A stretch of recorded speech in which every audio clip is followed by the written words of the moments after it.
Welcome to another day where I'm providing you with practical tips to improve your workplace culture. Today, I want to talk about respect.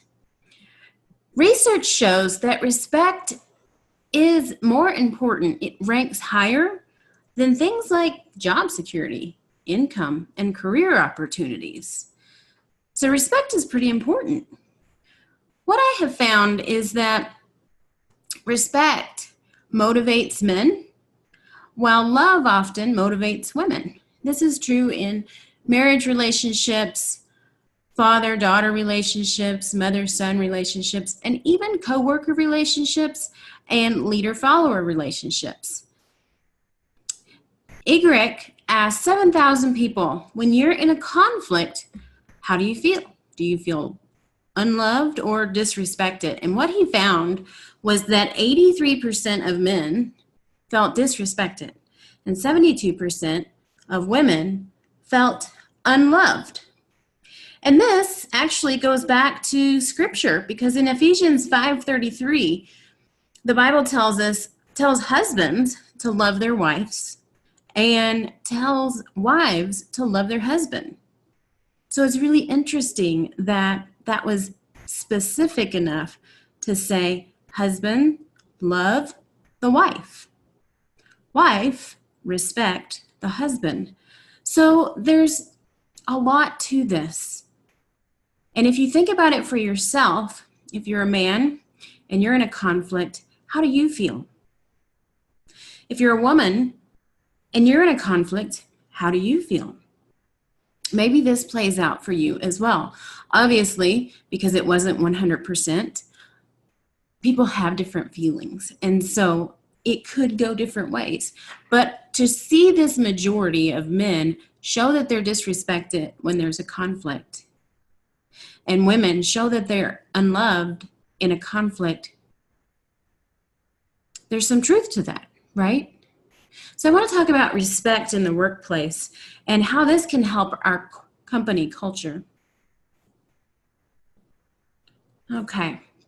So, as I said, respect ranks higher than things like job security, income, and career opportunities.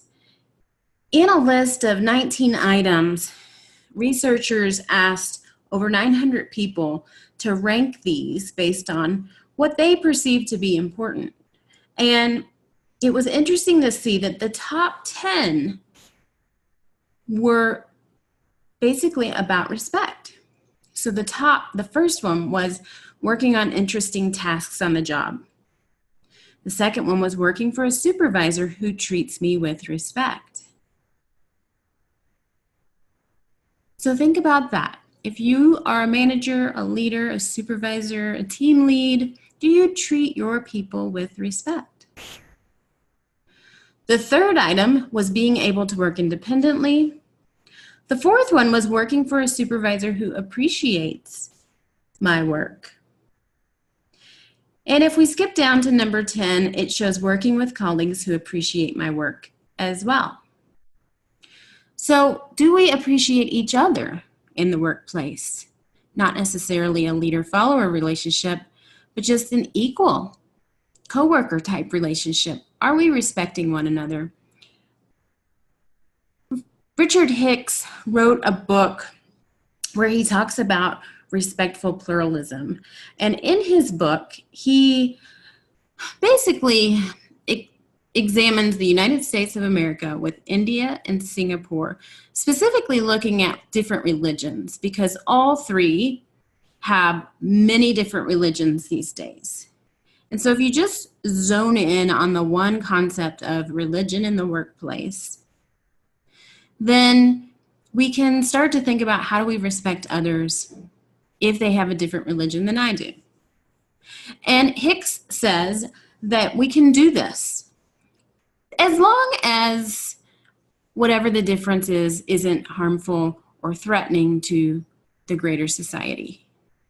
And that's his general rule with this. But respectful pluralism, I believe, goes way beyond religion, because it talks about each and every single person being worthy of respect.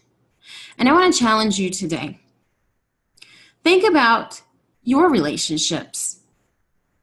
Do you respect each and every single person, regardless of what their job title is, regardless of where they live, how much money they make, what color their skin is, what their nationality is, what their gender is, whatever? Do you respect them? And does your workplace have a culture where respect is important, it is expected, and disrespect is not allowed?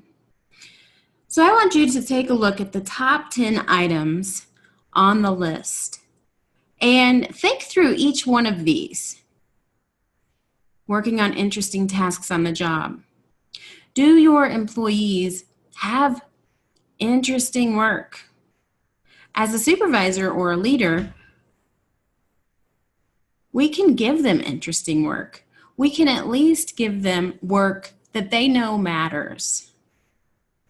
And you'll see that that's important too, where number 5, the feeling that they're contributing to something meaningful. So explain to your people why their work matters. The second one, working for a supervisor who treats me with respect. Do you treat your employees with respect? The third one, working independently. Do you empower your employees so that they can work independently? Do they have the tools they need to succeed? Number 4, appreciate their work. Do you let them know often that you appreciate them? We talked about number 5. Number 6, colleagues that treat them with respect. Do you have any strifes within your team that need to be handled? Are you encouraging that each and every single person on the team respects one another? Number 7, a healthy work environment. What would your employees say? Is your culture toxic or healthy? Number 8, working for a supervisor I can respect. This is a personal reflection, but do I deserve respect? Do you deserve respect? Is your character such that you're authentic and you behave in such a way that aligns with your values? Is that worthy of respect? Number 9, working on tasks that require a high sense of responsibility.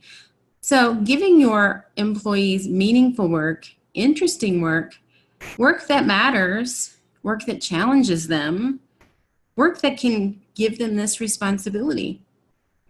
And number 10, do colleagues appreciate their work?